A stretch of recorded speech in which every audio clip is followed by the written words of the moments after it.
You were made to live a purposeful life, and a purposeful life is a life full of faith. No one ever said life would be easy. Gotta take it one day at a time. Keep holding on to your dreams and keep striving for a better life. When life gets hard, we don't pray to make it easy. All right, so welcome everyone. Thank you for joining me for the financial trauma in women. I am Priya Kumar. I am the financial strategist. And just a little bit about me, I am a financial coach. A lot of people also refer me as the financial trauma coach. I'm an author of a gratitude journal. I volunteer for hospice, and I'm a marathon runner.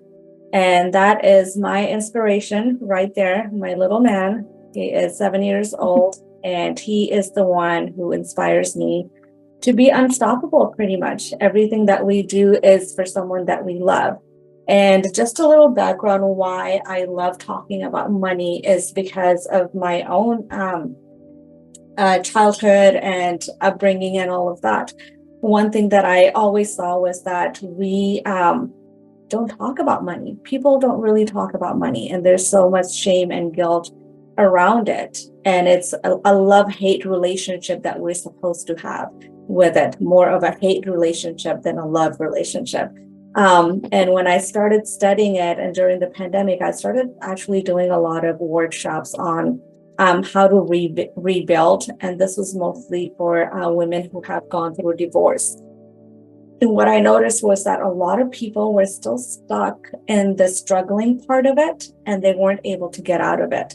So I started studying what's the mindset that's causing them to get stuck, and what's keeping them stuck. And what I realized was that it's actually our financial trauma. Everything that we have gone through financially that has put us in a place to really have an emotional impact, like imposter syndrome, lack of confidence, and all of that stuff. The biggest one is fear that keeps us at bay pretty much. So it kind of, after that, I just started teaching it. So now I partner with nonprofits that serve survivors of domestic violence and human trafficking. And I bring financial literacy to them, educating them how to build from zero, pretty much. A lot of people talk about like, oh, having investments and all those things, but you need to have money for that. So I talk a lot about where do you start when you are starting to build from zero, and what does that look like? So just a little bit of stats here on money. You may recognize this like a lot. There are tons of reasons why we stress about money, but the number one stressor in itself is money. Next is work, and we always hear trying to create work-life balance so we can have a happier life. Again, we work for money so we can have a better life for our family and ourselves. Next is the economy. It's something that we don't have control over, like recession and inflation and all those things. And we just kind of have to deal with the side effects of whatever is taking place economically in the country or the world. Family responsibilities. Again, it goes back to having and wanting to provide for your family and wanting to give them more than just the minimum. And then all that stress impacts our health. Then we start stressing about our health problems because we have stressed so much about everything else that now our health suffers. So if you look at the numbers, pretty much like 50% or more is related to money or something with money, like work and debt and all of that other stuff. All right. So the reason I want to talk about women, money and women, is because we are that one demographic that is still trying to reach up to create a better life for ourselves.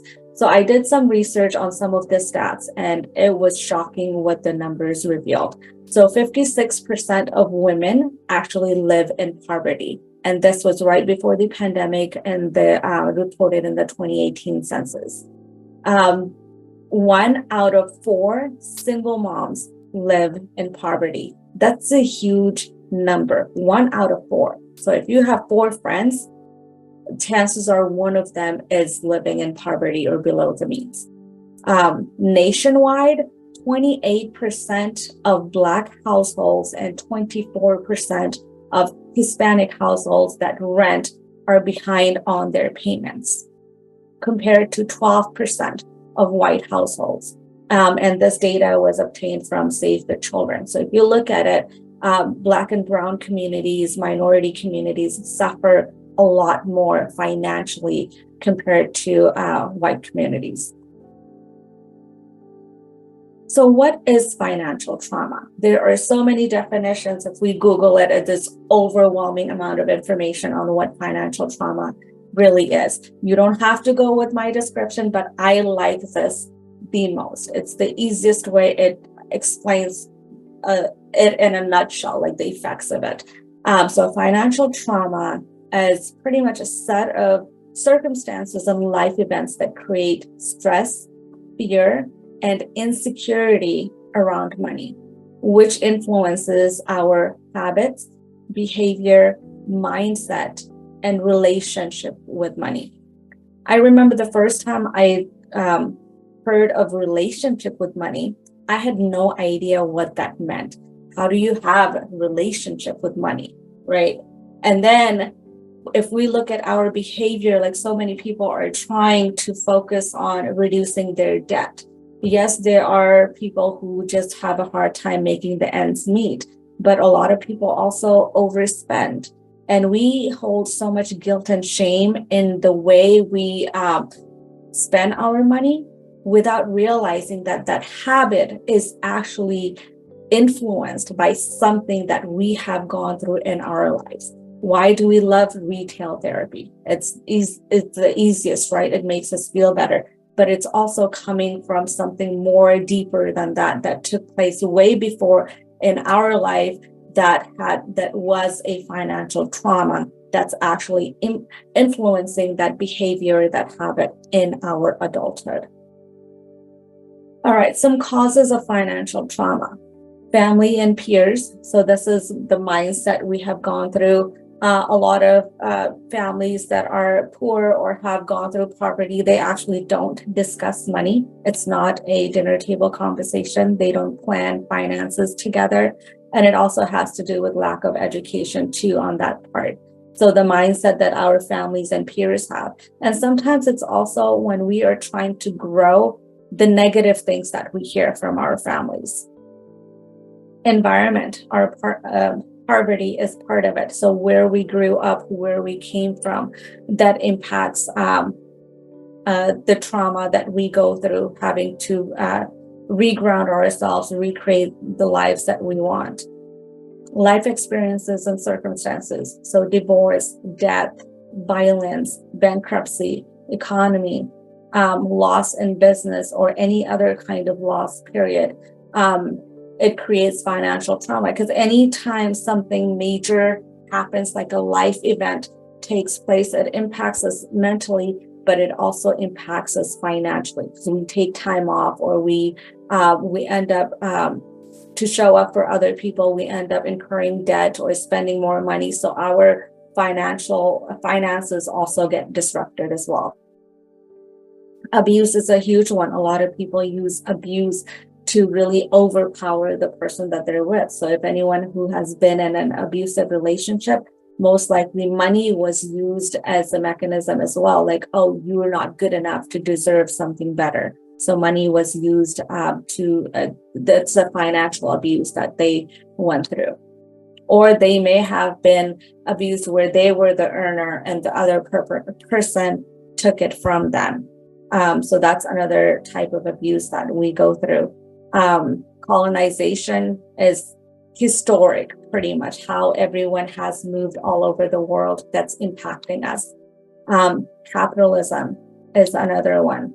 Slavery, migration is another one. And I forgot to put in there, consumerism is, I would say, is one of the biggest ones right now, because It's all around us, and we are constantly seeing it where everyone is posting on social media, I'm going here, or I'm buying this, or I'm eating here. And the people who don't have enough or are struggling, it makes them feel like that they're left out. So a lot of the younger generation, you will see, they spend a lot of their money because they're trying to almost keep up with that trend of the life experience, right? Without realizing that, oh, they need to also be planning for the future.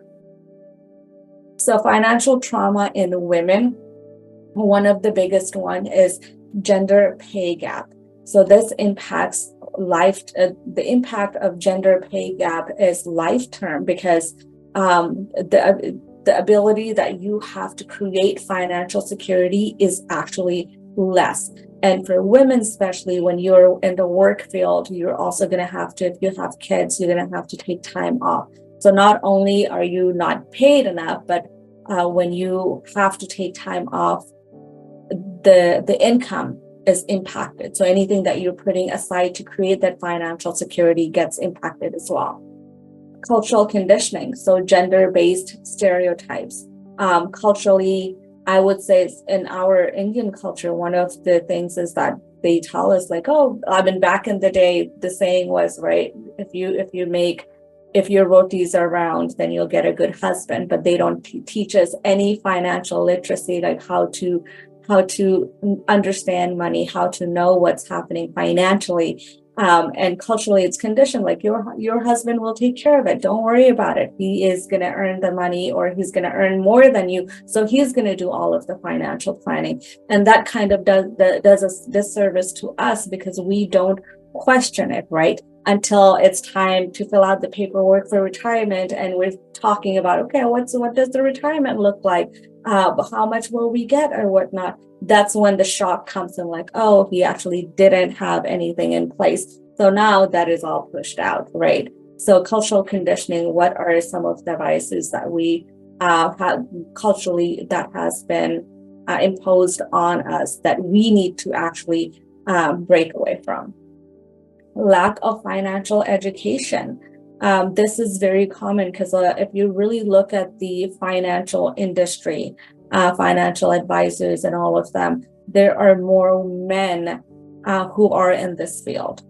There are more men who educate, who have financial education, not so much women. That is not really our focus. And no one really tells us that we need to understand money and know just the basics of what's required, what is a financial foundation that we need to build for ourselves and for our future. Caregiving responsibilities for women. We are the ones who are easily going to give up our careers to take care of children or ill family members, or taking care of pretty much a loved one.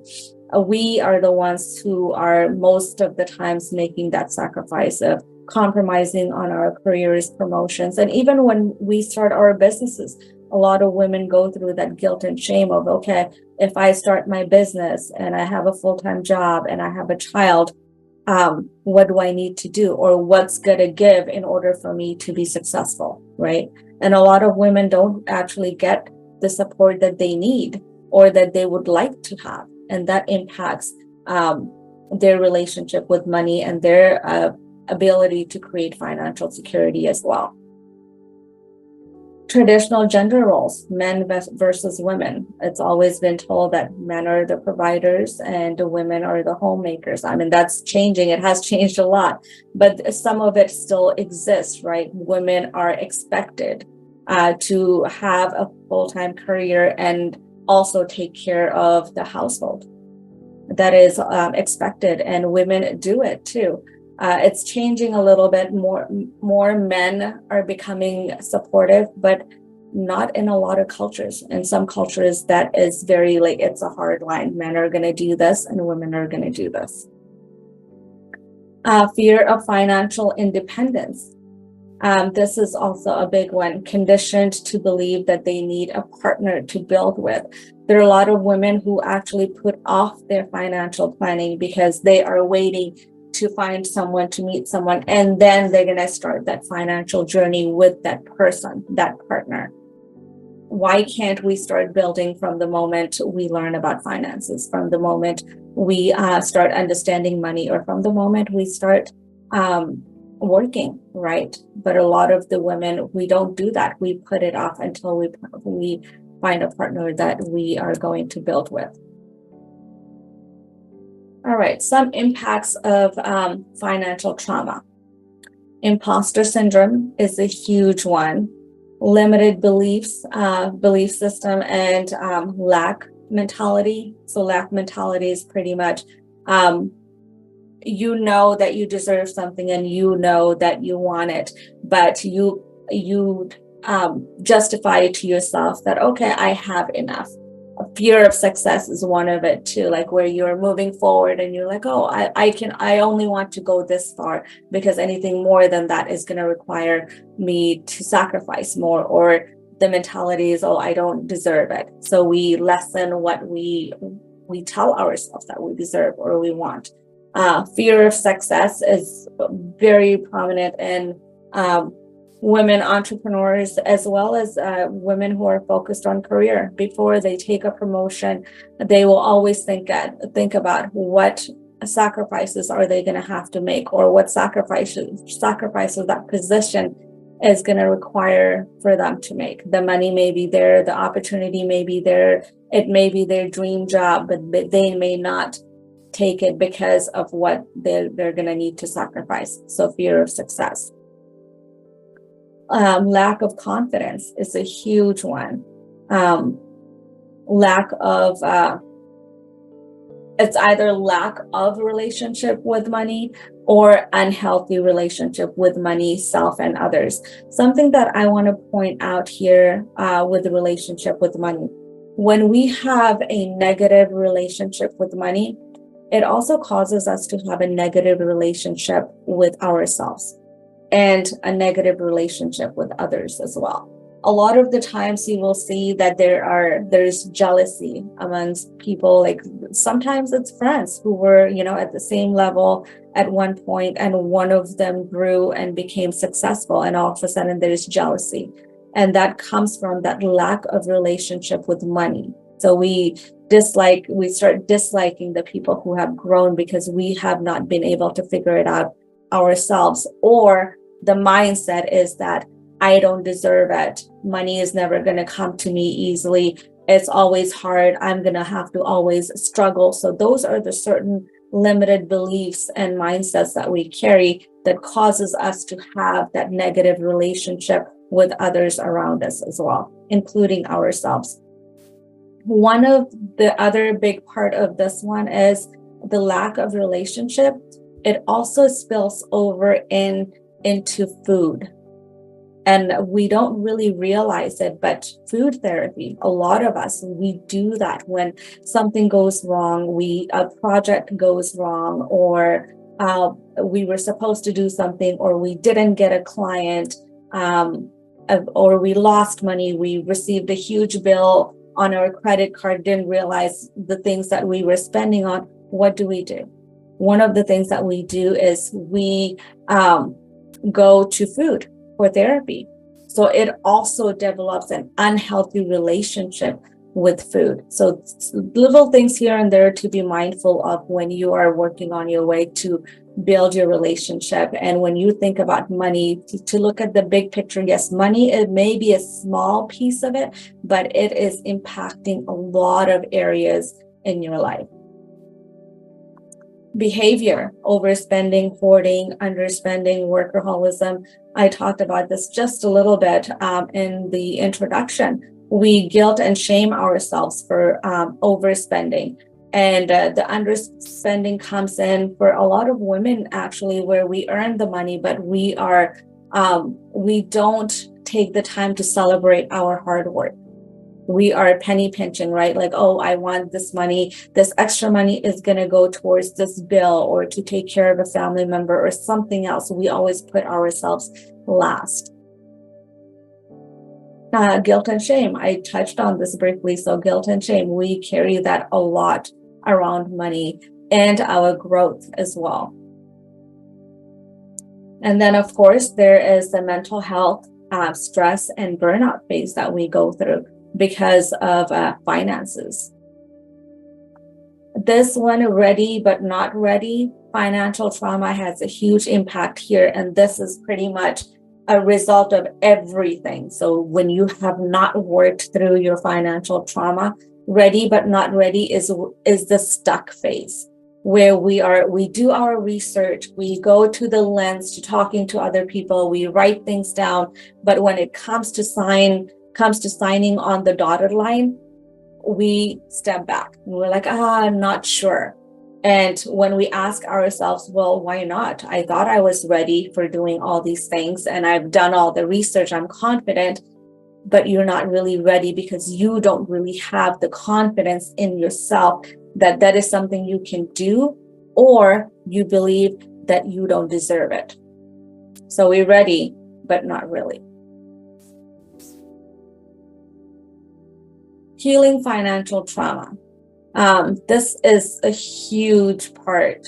The torch isn't the passing down of money, assets, and wealth, but awareness and healing, knowledge and tools, as well as generational empowerment. Something that I want to share here, it is very important to look at the generational financial trauma, behavior, relationships that we carry around money. If you look at your ancestors, your families, I'll share a little bit about myself. So I was born and raised in the Fiji Islands. My ancestors are from India. I don't know how far back they came, what year or what century they went from India to Fiji, but they were originally taken there for slavery. And then time goes on, and anytime when something like that happens, there are deep-rooted trauma that's passed down generation after generation. And what's passed down was that you work around the clock for a little bit of money for your family to be able to provide for your family. And whatever that may look like in that sense. They didn't have a lot of education, so they didn't really know better, right? So generation after generation, even when things change, that cycle is still repeated.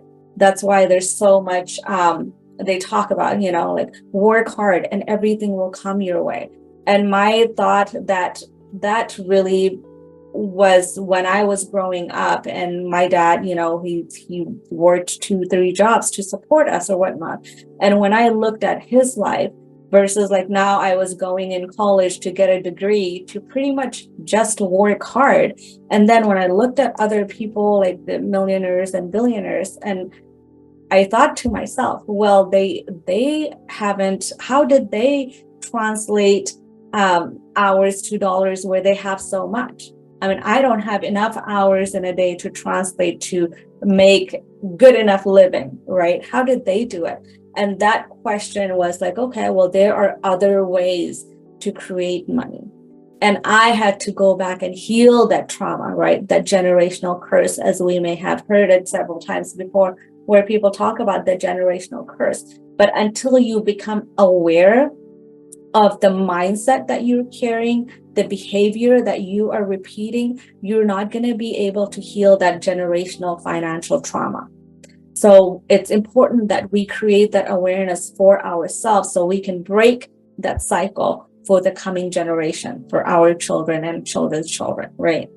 Next one is knowledge and tools. This is huge. I know that we stress about going to college, getting a degree, all of that.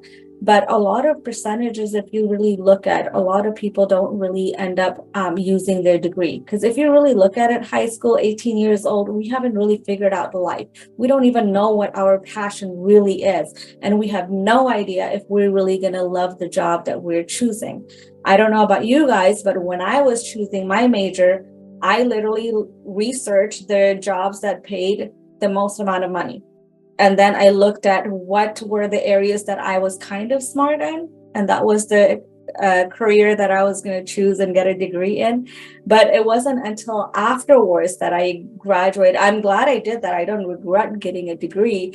But the knowledge and tools that came afterwards, that I had to educate myself through life experiences. When I went through my divorce, when I had my son, And when I started thinking about financial security, that's when I saw all the things that school didn't do for me.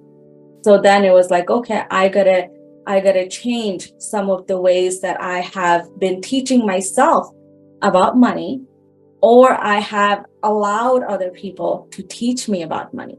And then I had to look at, and then I had to look at what tools do I have available that I can use right now to create from. We don't always have time to go back to school to get new tools, right? But if we really look at it, we all have tools in our baskets that we can use and start to recreate. We may have to refine it, we may have to add new tools to it, but we have enough. We have enough to get us started with. And that's what I mean when I talk about how do you start from zero? You start with what you have. No matter how limited and how little you have, you start with what you have. And sometimes you have to really dive deep into yourself to really figure that out. What are the knowledges that you have gained, the tools you have gained over the experience of your life? Sometimes we discount our personal experience that has taught us so much. We try to focus on the professional experience only. So when you look at your knowledge and your tools, don't discount the personal life experiences either, because we have met people who have said things or provided us information that we may have not used before, but we could use it now. And then generational empowerment, what our kids are going to go through, we don't have control over that, but we can provide them enough to show them, you know what, no matter what happens, you have this knowledge, you have this awareness, you have these certain psychological tools that you can use to empower yourself, right? We have all had people who have supported us, and there are those who had no support, yet they empowered themselves. There was something that came from somewhere that empowered them. So it's also creating generational empowerment. Oops. Okay, there. All right. One thing that no one tells us is that money is an emotional thing. I treat money as an emotional thing, and I always talk about this. The one thing that we need the most in our life, why do we not want to treat it as an emotional thing when everything we do with it and about it and around it and for it is emotionally motivated? It's time we let our financial trauma fuel our financial transformation. And I want to stress this just a little bit more. The reason I say that money is an emotional thing, because if you really look at your life and everything that you're doing, you are doing it for something bigger. Everything that I am doing, my desire to create financial security, my desire to have more, my desire to have savings, my desire to have a business, my desire to have more money is coming from an emotional point. I want to be able to provide that for my son. I want to be able to give him healthy food, which costs a lot more than junk food, right? I want to be able to give him good health care. I want to be able to give him life experiences that's going to teach him a lot and take him further. I want to be able to give him the education that will allow him to be a better human being and be able to empower and support other people. And I do want to have more money, because if I have more, that means I am capable of doing more. If I didn't have that financial security, I would not be sitting here on a Wednesday night hosting a workshop for free. Every hour will be accounted for, right? I would be desperate to get money for it. But when I don't have that stress, I'm able to peacefully sit here and dedicate my time in putting this presentation together, this research together, to educate other people who may need it and who are not in a place to afford something that they know that they need in their lives because their finances are scarce, right? So money is an emotional thing. Anything that we do with money, for money, and even wanting it is driven by our emotion. Sometimes it's trauma. Sometimes people who have come from poverty, they look back and they're like, I'm never going back there. So that's an emotion. Trauma is an emotion. So you work hard, you grind, and it's for that reason, right? One thing that we have heard over time is that money is the root cause of all evil. And that's one thing that holds a lot of people back from success. But money is just a magnifying glass. That's how I see it. If you are a good person and you have more money, you're going to do more good. You'll be more willing to help others. You will have time. And if you are a shitty person, well, if you have more money, you'll just be a bigger shitty person, right? Another thing that money does is it buys you time. When you don't have to worry about working 7 days a week, 12 hours a day, you have more time to focus on your health, focus on your family, focus on your child, to do other good causes in the world that you want to do. So money also buys us that freedom of time. All right, so have the financial foundation that you want to have created for yourself. And these are some of it. And some of you may already have it, and some of you may have all of it. So if you have all of it, kudos. If you have even just one, you are on your way there. Okay. So the financial foundation that you need to have, definitely have emergency funds, life insurance. You want to have that, retirement, budgeting, debt management. This is a huge one right now. A lot of people have gone in debt with the way the economy has changed, the inflation and all of that in the last few years. Financial healing and education, definitely you want to keep educating yourself on finances. And here's why. Money is an energy, and the currency of money is going to change. We started back in the day where things were traded in gold, right? And then came the coins, and then came the dollars. And then now we hear, you guys must have heard that, they're talking about the dollar going away, devaluing the dollar. So money is just currency. And this is why we need to continuously keep educating ourselves, because the currency of how we're going to pretty much use that energy of money is going to change. There's crypto, there's digital, all these things. So you just never know what's going to be the next thing that's going to take over. And if we're not educating ourselves, then we may be at the losing end of it. Multiple streams of income. I know that there's some of you on here who have full-time jobs, who have their businesses, your side hustles or whatever. Kudos to you. It's your life. Make it personal. If you gotta do, if you're gonna have multiple streams of income and you're grinding and working hard to do it, and people are upset that you never have any time, guess what? They're not paying your bills. So you do you.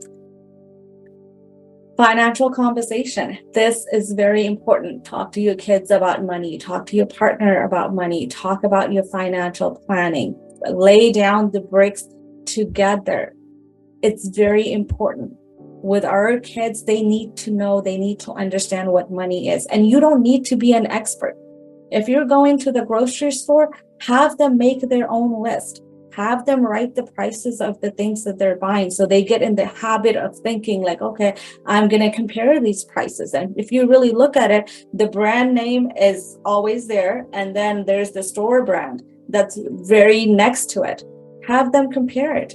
Why would you want one or the other, right? Do the math. So that just getting in the habit of becoming aware of how money works.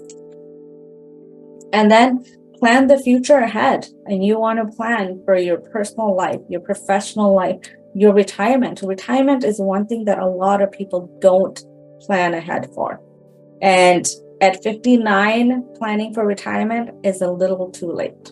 Okay. Plan for illness. Life happens and we all get sick. Can we afford to get sick? Sometimes that's a bigger question. All right, so how do I build? The first step is financial healing. What are the financial traumas that you have experienced? What belief systems and mindsets are you carrying?